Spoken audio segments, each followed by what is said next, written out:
Golf's no different from hockey.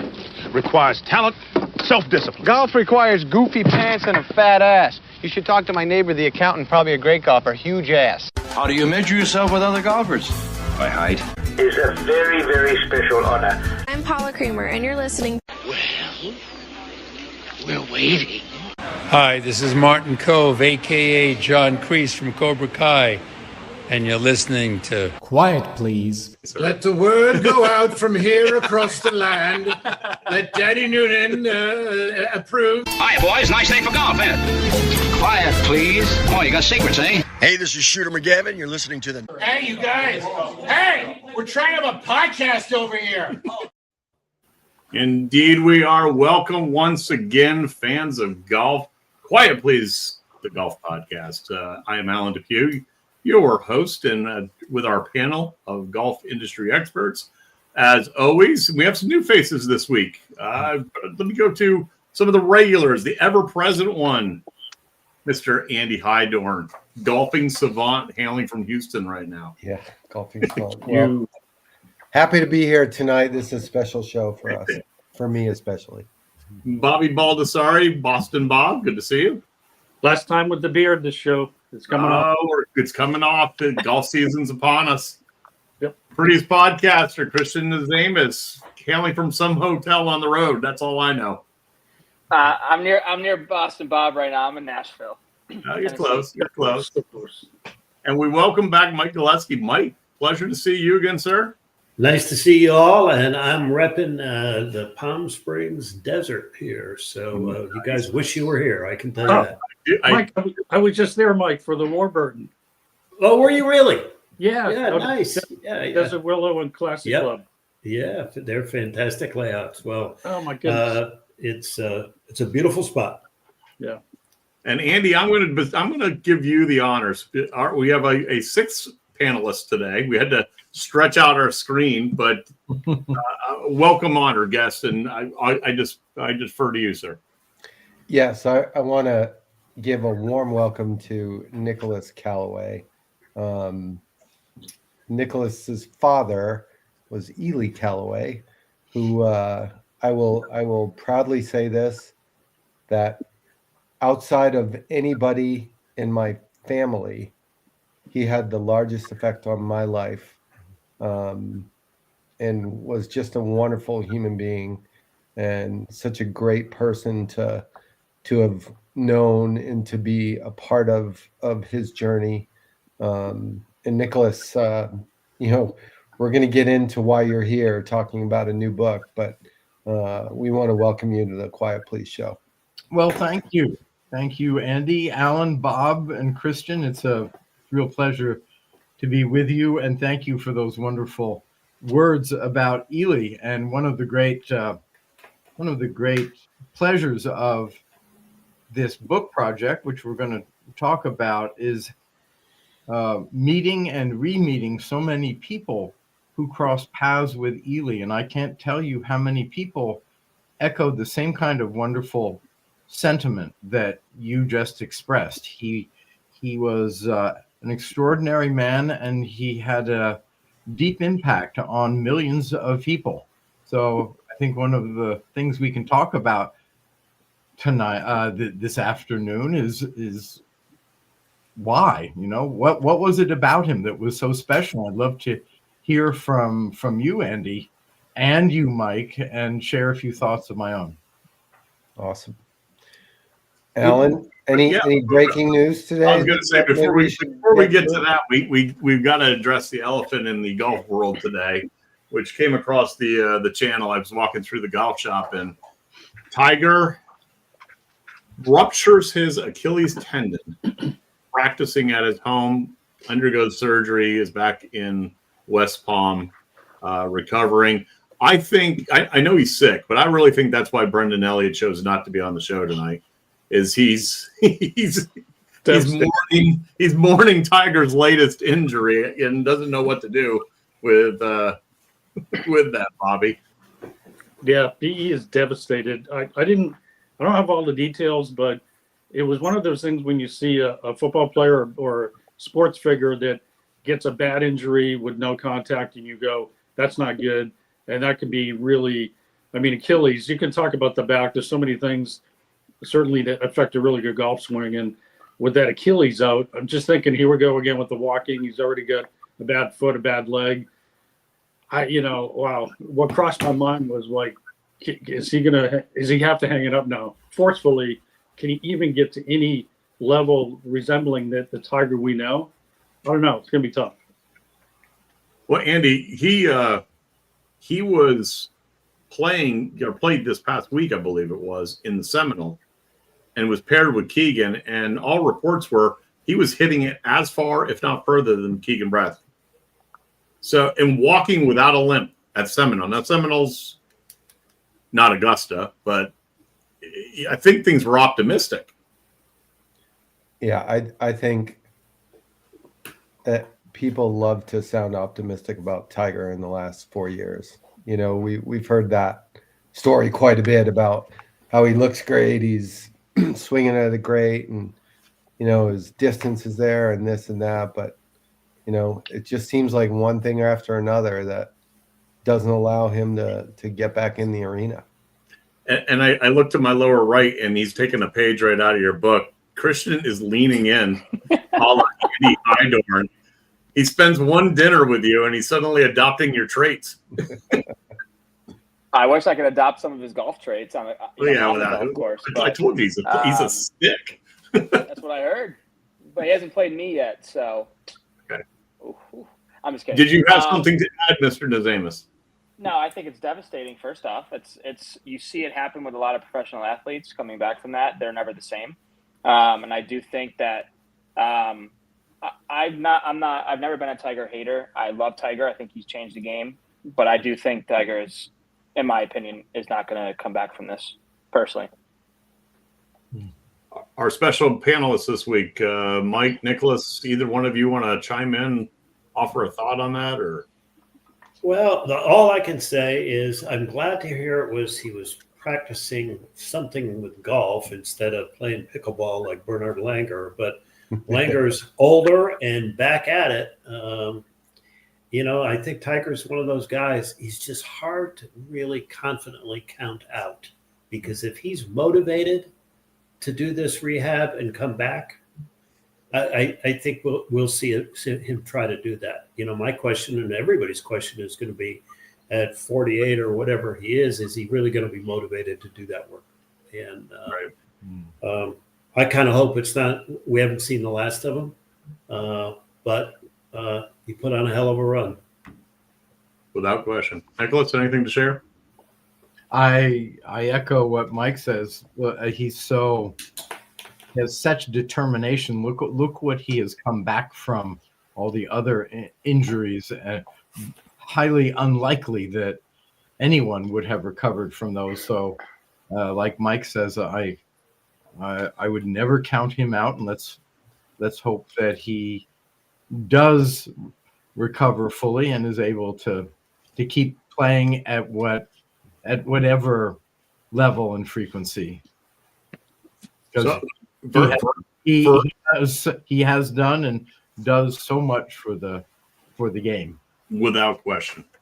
I came to an opinion while sitting there watching the Golf Channel ticker and everyone talking about it on Golf Central, and I looked ahead. 2027. Circle that. St. Andrews, Pebble Beach, and I believe it's Frisco, actually. I would not be surprised if that's maybe his return, and it may also be his swan song. So, that's my humble opinion. I have no basis. Yeah, senior majors. What's that, Andy? Would be appropriate. It would be appropriate. So, having said drop that news that everybody else is following, every golfer everywhere, let's dive into what is taking place. Andy, take the lead on this. Yeah, so really, really cool and long overdue project that Nicholas and some others have been working on, and Mike's been working on. And we'll let Nicholas and Mike talk more about it, but I know I'm super excited about the book that's either been launched recently or is about to be launched? About to be on sale date April 8th during Okay. Masters Week. I hope I get my copy that I paid for like 4 months ago. Yes, it will. On Amazon. Yes. Yes, it will be shipped, I believe, on April 8th. Well, let's talk a little bit about Ely Callaway, and Nicholas. I think as we look at the legacy of your father and the journey that he went through as a young kid, being a golf fanatic, if you can say that, and getting into business and ultimately launching or buying an already existing Hickory Stick USA company. But what are your earliest memories about your dad's kind of business life? Well, before his business life, my first memory was in golf, because I actually learned to walk with Ely and my mother holding each one of my hands, walking up the 18th fairway at Weaver Country Club in Darien, Connecticut in 1957, where they were the mixed club champions. So by the time that Ely 25 years later started Callaway Golf, it didn't surprise me a bit, because all of my memories growing up were of Ely as someone who played the game, who was devoted to it, who was a superb amateur at his in his youth. He was a scratch golfer. He almost he thought about turning pro, but golf is the thread of continuity through his whole life. But one of the discoveries that very few people know is that he was 63 years old when he started Callaway Golf in 1982, after two other careers, two other lives, and a lifetime of playing and understanding the practice and spirit of the game more profoundly than anyone that I have ever met. And one learns about that lifelong passion in the book, which, by the way, I might as well hold it up. Here it is, The Unconquerable Game. You can see the resemblance. My Life in Golf and Business by Ely Callaway. But there's the star of the show. Yeah.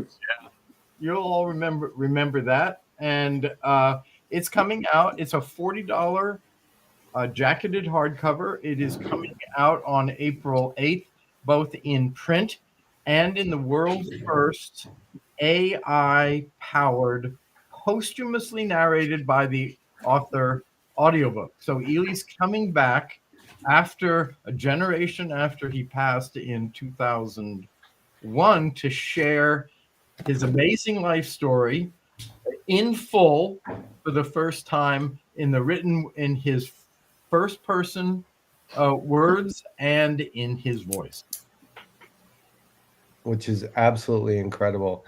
And I got to hear a little bit of the trailer, and it gave me chills for sure.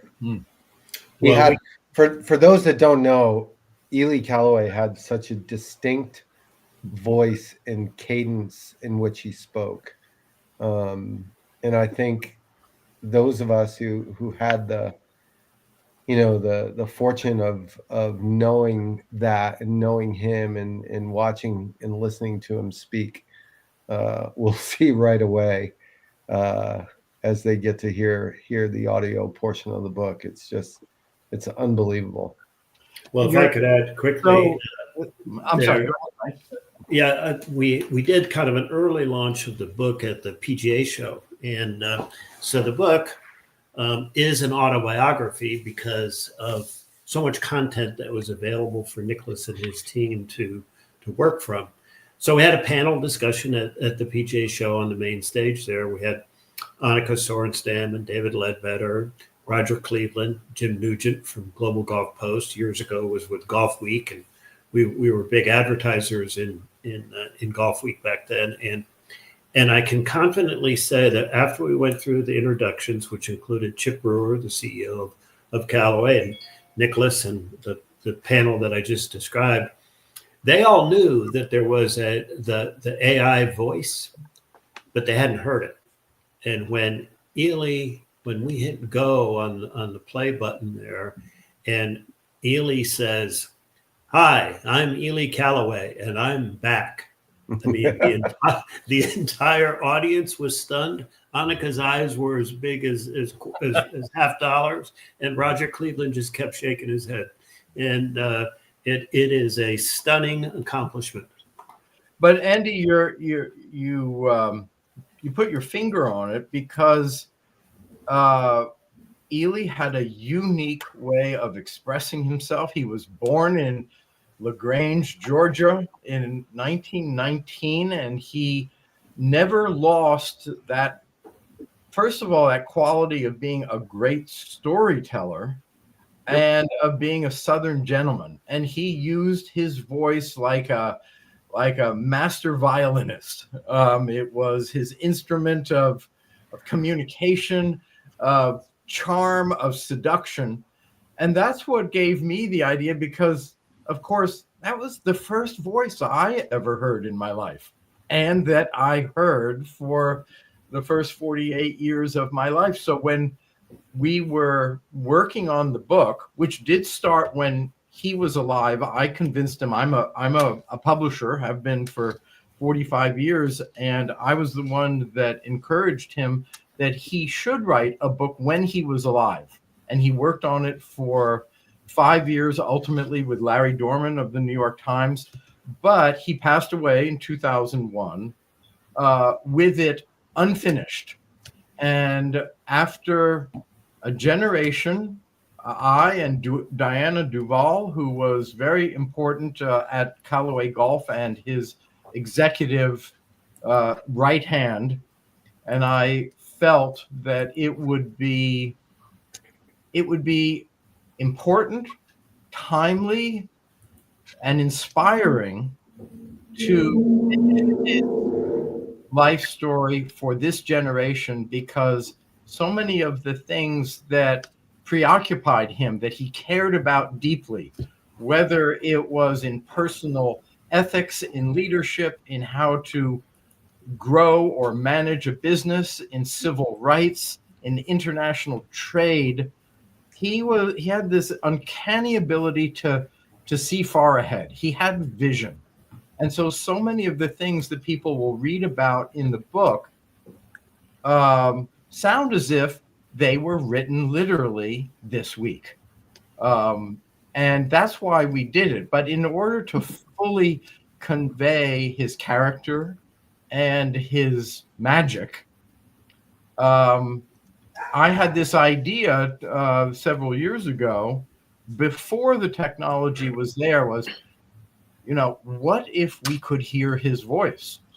And after 2 years of R&D and gathering an international team, the technology is there, but we also have developed a method for making this unlike any audiobook and any AI audiobook to date. So it is the first of its kind in publishing and media, and it's all in the service of trying to bring him and his messages to life in an authentic and compelling way.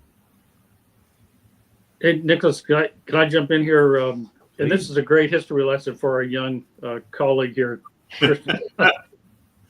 Because we're going to throw some information out. He's going to go, what are you talking about?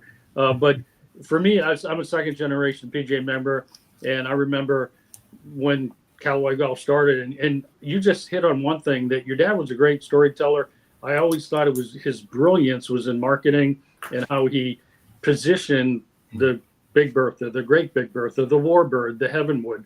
They had names to them and they could tell stories, and it was more about having fun. And it was less the data and the spin and the launch and this and that that's here. And the other thing I thought, again, it came up, I knew this was sort of like your dad's third career, and I think it was in wine as well. He had three different lives in business. The first 50 years of his life, starting at the age of 21 in World War II, he went into the textile industry, which was one of still during the war, in post-war years, 50s and 60s, was, right up there with steel and automobiles, as one of America's great industries. So he spent his first career ultimately being president of the world's largest textile company called Burlington Industries. It was the 39th biggest company in the world. And of course, that gave him an amazing experience. But one of the things that the book does, even for those who think they know his biography, is that in researching his life, when we decided to finish the book, we found some things that he left behind that complete the story of his life, that always didn't quite make sense. I remember the day in 1973 when he wrote his three children a letter and said, "I'm leaving Burlington Industries and textile industry after 40 years, and I'm moving to the desert of Southern California, and I'm planting a vineyard." And it was just so out of the blue that we didn't really understand why. But with this book, one will understand not only how and why that happened, but that it was a great crisis in his life, and that he met, that he did the right thing, and that really then gave him the freedom and the fearlessness to take a leap in midlife into the unknown, to change everything, to move to California and go from being a major industrialist to one of the pioneering California startup entrepreneurs of the late 20th century. So he completely reinvented himself. If he had not made that fearless leap, and we learned the whole story in the book, he would have never started Callaway Golf. So he's a great storyteller, but every story that he tells has a point and has a lesson that we can apply to our work life, to our personal life. And that's why I think the book is both timeless and timely. Right. I thought it was also my follow-up point was the entrepreneurial spirit, the fearlessness that he had that you don't see in golf these days. It's more corporate, big business, and you don't see the Solheims, the Callaways, and that's a bygone era for the most part. Yeah.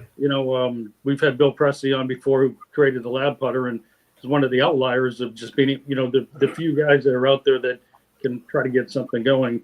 But I do want to share this one quick story that goes back to the Boston area, back to about 1989. You and Mike should appreciate this. Tongue firmly planted in my cheek. Hard to believe you hired this guy, Andy, but we're at the Weston Golf Club where I'm an assistant pro and two other prominent assistant pros. Andy is every bit or better player than us, and he's saying, "I think I want to go into the PGA side." And we're going, "No, you're with a great company, and they got some really cool stuff." And he goes, "I don't know, I want to be on the assistant pro side." And we're empathetic, and we're trying to help him and cheer up our good buddy. And he's like, "All right, I love the company, but we got this and that, and we're coming out with this new driver." And so I think back to that so often. And then he had a brilliant career, and so I'm sure you can appreciate that he was at one point wanted to jump on this side. We're like, no, you're going to be so successful on the other side. Yeah. Well, yeah. So he was. I think he learned the best and worst in human nature, and what people don't know is that he throughout his life he risked everything for what he believed in, whether it was a personal belief or his vision for business, and that fearlessness is inspiring. But the book has so many stories like that, including digging deep in his archives. So few people knew that he had been playing golf all his life. But here's the first page. This is the first day. We found a picture that he had in his desk drawer of the first day he swung a golf club, and he's 3 years old. Wow. Wow. So, in other words, the roots ran deep, and by the time he started Callaway Golf, he was ready. Nicholas, I think a lot of people don't know this, but you guys have some pretty famous golf blood in your family, don't you? Golf blood, you mean beyond Ely? Yes. Isn't there a relation to Bobby Jones in there? Yeah, a little known figure named Bobby Jones. Yes, indeed. And that is one of the other great discoveries of the book that has never been told, and that Ely tells, which is the lifelong relationship between Ely and Bobby Jones, who was his mentor, his friend, his hero, and his cousin, and Augusta. So I can tell you just a quick story if we have time, because it's the origin story, and that is that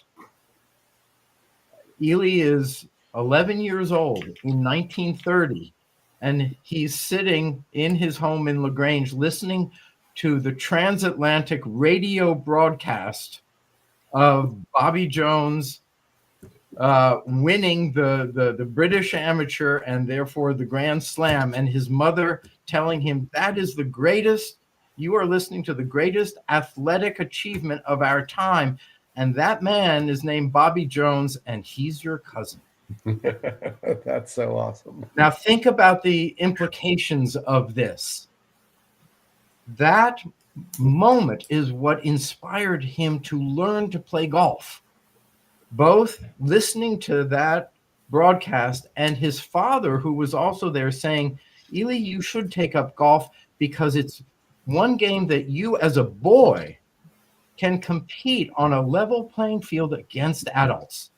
Now think of how empowering that is to hear as an 11-year-old. So he then learns golf. How does he then learn golf? He goes down to the movie theater in LaGrange every Saturday and watches the Bobby Jones instructional films that he made for Warner Brothers with Hollywood celebrities in 1931 to 33. Still, many people consider perhaps the greatest instructional films of all time. That's how he learns the game.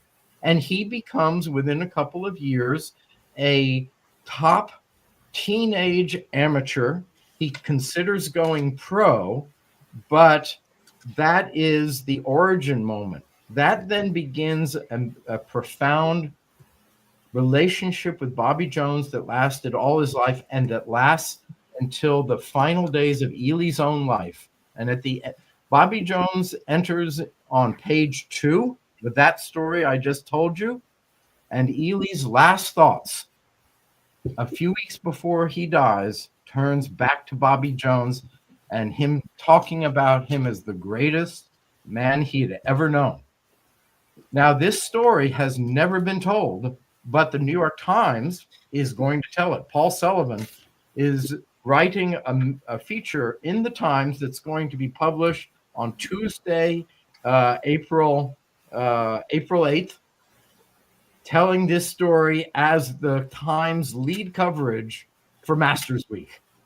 Wow. So that's so cool. Really, it's just a wonderful, wonderful grand tale that, again, I think for every golfer alive will be inspiring, and just how our heroes can not only change our lives, but maybe change an entire sport, an entire industry, or change the world. That's so awesome. Yep, and I could add real quick, Bob. You mentioned the great names of the products like the Heavenwood, Big Bertha, and everything like that. Well, another little known fact is we had a naming committee at Callaway Golf Company. Really? But, yeah, there was only one guy on it, though. And so, you might have a name for a new product, and Ely would say something like that. Yeah, okay. I don't think that's very good, and let me tell you why. The best part is the whole Big Bertha story, right? Where he was desperately trying to find someone that agreed with him that it was a good name, and he would talk to all of us like he would talk to us like we were peers, and that was the greatest thing about him. So I just remember, everybody would be tiptoeing around the fact that might not be the greatest name for a golf club, and he just absolutely told everybody, well, you're wrong. It was so great. I was one of those, and he does tell this story of I had a lifetime of playing golf with him. So in 1990, I go to Del Mar Country Club, a few miles from Carlsbad, and he has his bag of 30 prototypes, and he says, let's play golf. And he pulls out a club and he says, see this club? This is going to be the biggest selling golf club in the world a year from now, and it's going to change the game. And I've given it a name, Nicholas, and I'd like to know what you think. And he said, I'm going to call it the Big Bertha. And I said, I think that's the worst name for a product I've ever heard. Just like everyone else, right? And he said, just as Mike did, well, you're wrong. But let me tell you why you're wrong. And he said, first of all, it has a great story behind it. And he then told the story of the World War I cannon. And so he said, every product should have a story. And he said, but more importantly, remember that the product makes the name does not make the product. And that was profound. And I said, I still think it's the worst name I've ever heard. He was 100% right about that, though. And that was his answer to everybody.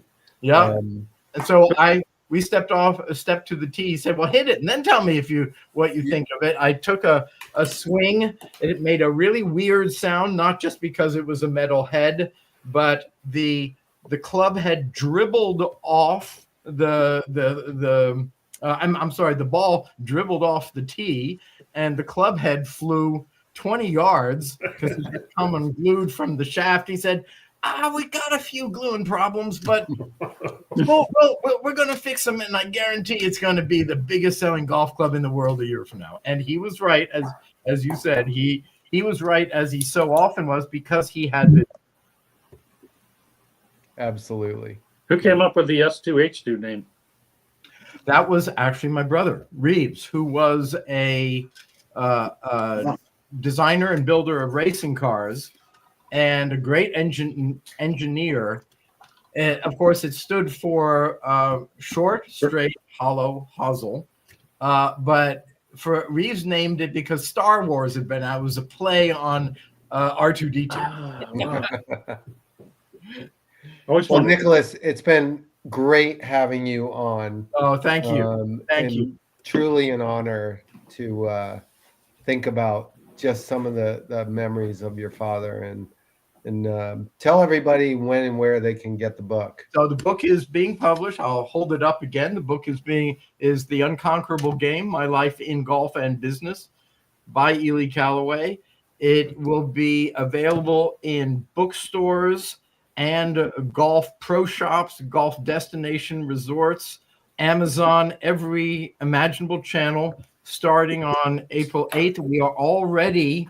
We're shipping all we got. It's just like Big Bertha. Everybody's on allocation. We're working on a second printing, but Ely is back, and we hope that his magic will inspire people all over again. So thank you for having me on, and Mike, who has been such an important part, not only of this project, but was so important to Callaway Golf and to Ely personally. So Ely is still here, thanks to Mike. Yeah. Well, thank you, Nicholas. And so please tell all your friends about it. Spread the word. We're trying pre-order it on Amazon.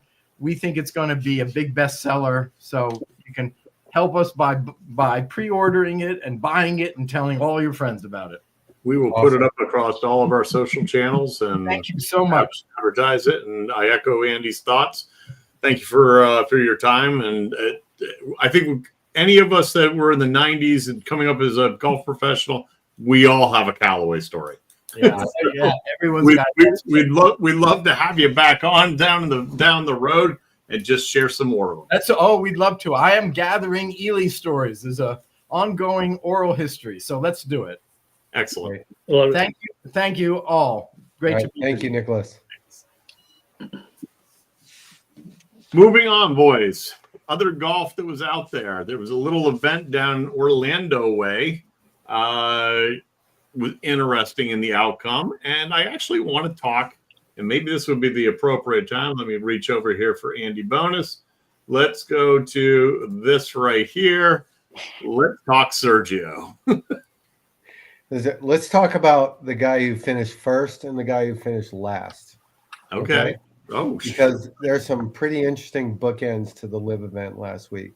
So Sergio, looks like he's swinging the club good, playing good. Wins the live event in Hong Kong. And our friend, the guy who loves golf so much, Dustin Johnson, finished last. Even after shooting 64 on Sunday, he still finished last. So pretty interesting dynamic going on there at Live for sure. The only thing I have to add is I believe I heard Phil make the comment that he's come to the realization he can't hit it as far as these guys any longer. So he's aiming for fairways and relying on his iron play to his third place finish. Mike knows Phil all too well. That's a hell of a strategy. I wonder why it's taken him 54 years to get there. I guess bomb and gouge is out of the plan now. Huh? Where was that on number 18 at the Open? Right. Oh yeah. That boy, replay that one. Holy cow! Yeah. Bobby, Ryder Cup implications. Let's get rid of this banner. We don't need any more, but we will talk about this. Ryder Cup implications, because Sergio is he's making noise saying he wants to make the European team. He sure does. And by the way, Andy, I'm batting 1,000, not seeing one live event yet. So I really thank you for keeping me in the loop on. It's my honor and duty. Take him over the team. I love it. Yeah, Sergio. I mean, when we start thinking about Ryder Cuppers over the decades since 1927, he's one of those up there. I mean, easily top 10. Some might say top 5, 6 of thriving in that arena and just living for it. And a classic example of maybe he plays better in a Ryder Cup than individual stroke play. He's won a bunch, but some might say, did he hit his potential? Maybe could have won more. It's just interesting that he jumps to live, but now he's trying to do everything he could probably do to get back into the Ryder Cup. It is going to be at Bethpage, New York. Everybody knows about that. Geopolitically, starting to see some things happening now with everything going on. It's going to get really, really intense. Is he one of the guys that can handle that? When you're looking at putting a team together and it's a team, I think I'm starting now to think that's got to play in on both sides. Who can handle that kind of intensity? It's going to be crazy. For sure. Christian, would you like to chime in? I wanted to bring you back in because I am aware that you were born many years after the Callaway Warbird even came onto the market, so I didn't want to leave you out. Do you even know when I was born? 2005. 97 or 98? Yeah, 96. You were close. All right. So I don't have, unfortunately, any awesome Callaway stories, but I got a great story to tell you. Is final thoughts? But when it comes to the live stuff with Sergio, it's so funny. I was literally scrolling through Instagram a couple days ago, actually this past weekend, and I came across a name that I haven't heard in years, and Bubba Watson. Haven't heard him in forever. So it just kind of goes to show you that even before Sergio won, no one ever wasn't really doing anything. I mean, we talk openly about it on every single week, and the only relevant guys on live, in my opinion, you're looking at Bryson and Brooks. Those are the guys that are making the most impact right now. So when it comes to Sergio going back on the Ryder Cup team, in my opinion, he still has a lot to do. I think there's a lot more younger European golfers that will be a very good fit for that team. But he has to do a lot still. One live event's not going to just guarantee you to get a spot. He has to either, in my opinion, win a couple of them, or at a major tournament, for that matter, play well. Yeah, without a question, he has to have a showing in the majors where they're going to be able to play head to head, assuming he can get into the majors. So. True. Arnold Palmer. We're talking legends of the game with Ely. So another one. Arnold Palmer, let's just touch on it briefly as we're nearing the end of tonight's show. Great show. I thought Morikawa had it in the bag.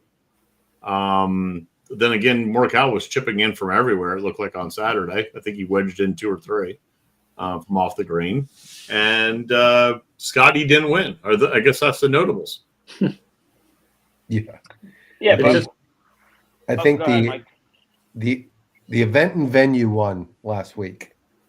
Oh, true. Yeah. I'm just going to say, that's a big thing. And also, as a competitive tournament player, the old adage, don't give up, don't ever give up, because look what Henley did. He chipped wedges in. I mean, he hung in there. I mean, and a lot of tournaments go that way. You just hang and hang. Easy to get down on yourself, but yet another great example. But I was going to say that because that's Andy's thing, Mike. Those are the things that separate and make the tour what it is, and now you're in the record and history books versus just a stat. Yeah. Well, I agree. The golf course won, and it's pretty interesting. I think that they can get Bay Hill to play so difficult year after year after year. I know there was wind early in the week, but boy, I tell you, that's just a hard place to play. And I almost, in some ways, think there are days harder there than at the Players, and that's a hell of a golf course too. So, yeah, I think it's interesting though. I'm sure, Mike, you've played Bay Hill before. Yeah. I've played it once, but like set up in a normal day, it's not a crazy difficult golf course. It's all about how they prepare that thing for the tournament. It gets crazy hard. Yeah, it's one of my favorite stretches. Really, it's three of the best closing holes that we see early in the year. Before we get to Players, but 16, 17, 18. But you got to play good there. Yep. Without question. Tough too. Without question. Bobby, we can do that. 18th green. Final thoughts. Putting it out. We'll start with you, Boston Bob. Okay. Well, Mike, thanks so much for joining us. Nicholas was great. I mean, the stories are unbelievable. I kind of was going to mention, I already said about Russell Henley hanging in there. I wanted to start to get back on a little instruction and coaching thing. And so I saw a little thing this week in Golf Digest, do you tee it up on a par 3 or not tee it up on a par 3 as far as starting the hole? And that I know Trevino always said, when you get a chance to put a peg under the ball, always take it. And so I want to remind newer golfers, tee it up everywhere. You are a new golfer. You're just learning. It's okay to tee it up everywhere. And then as you start to get better and better, you take the tee away. And too many new people to golf are literally trying to play by the rules of golf like they're going to play because you have the USGA flag there, Alan. They're playing in the USGA event. You're not. You're just trying to learn. You're trying to get success, get a little bit of shot euphoria, and then go ahead and tee it. I don't care I don't really care. All the people under my guidance, I'll tee it up off the fringe. But a month from now, weeks from now, we're starting to play, real golf. But I want to have an easy pathway for people to play golf. And when I saw that article this week, it just reminded me, tee it up everywhere if you're new to the game. If you're not putting in a handicap, not playing tournament, whatever, you're learning. So make it easier on yourself. Good advice. Christian, anything to share this week? Well, I do hope that Tiger has a very speedy recovery. Even though I don't think he will come back from this, I do think that it is terrible what happened to him, first off. And second, I did want to personally thank Mike and also Nicholas for coming on. The stories, and I would love to have you guys back on, obviously, to continue taking a deeper dive into that, because I think we could, you guys could tell stories all the time, and somebody being younger, it's kind of surreal to hear those stories, just because, we never got to experience them growing up. And, I was part of the Tiger era, and, hearing those cool stories before Tiger even happened are just awesome to hear. So thank you very much. You're welcome. My pleasure. Mike, final thoughts? Well, I would just say we just scratched the surface about this. One of the most interesting people I've ever met in Ely Callaway. The book is worth it. I'm not trying to sell books, but we're trying to tell a great story. Nicholas is selling the books. But everywhere you go, everybody's got an Ely story. And, whether it's trying to save John Daly or hire an Arnold Palmer to talk about hot-faced drivers or, supporting Annika back when she didn't even use a driver when she came to Callaway. And he was a remarkable man. I echo Andy's comments earlier about, one of the most influential people that I've ever been around. And frankly, guys, I pinched myself that I was lucky enough to be on that ride. So great to be on your show and talk about it. Thank you, guys.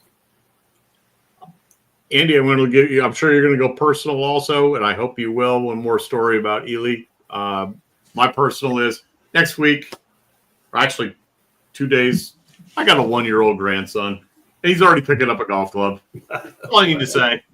I'm growing the game. Tee it up everywhere. Tee it up everywhere. Mr. Hydorn, final thought. Bring it home. Yeah, so while Christian was in the Tiger era, I was in the Fulton Allen and Jim Dent era. And look, I most of you know how near and dear Callaway golf is to me. And even more importantly, the man himself was just, words don't do it justice. And Mike knows this. It just, we are so lucky. And Mike worked way more closely with the home office people and with Ely than I did.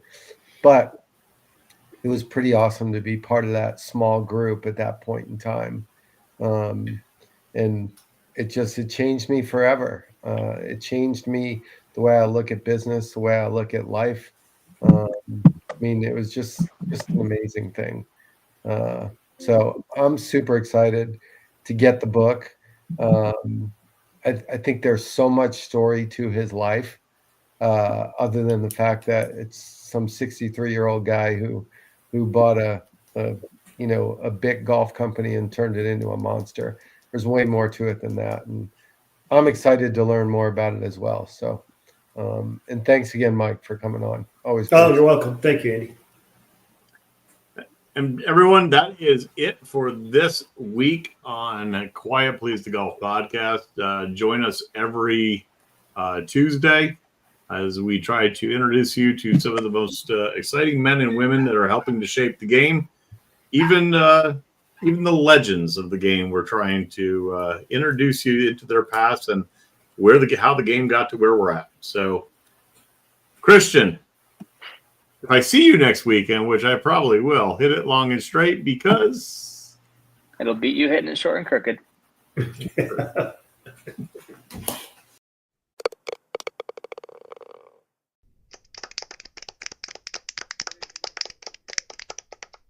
You only have one opportunity to sell your golf property.